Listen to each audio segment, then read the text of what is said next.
মিঠুন চক্রবর্তী, দেবশ্রী রায়, রজতাভ দত্ত, শাশ্বত চট্টোপাধ্যায়, সোহম চক্রবর্তী, অনির্বাণ চক্রবর্তী, কৌশিক সেন।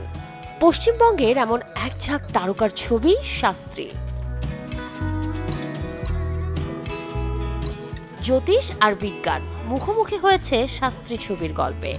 চিত্রনাট্যের বদৌলতে কে জিতবে আর কে হারবে তাই সিনেমার মূল উপজীব্য।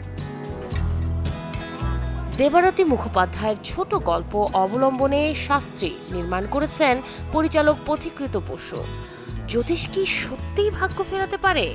ছবির গল্পে এমন প্রশ্নই ছুড়ে দিয়েছেন পরিচালক।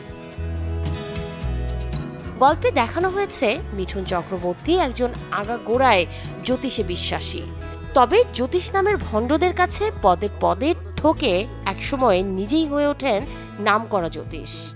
এরপর কাহিনীতে ঘটতে থাকে একের পর এক ঘটনা।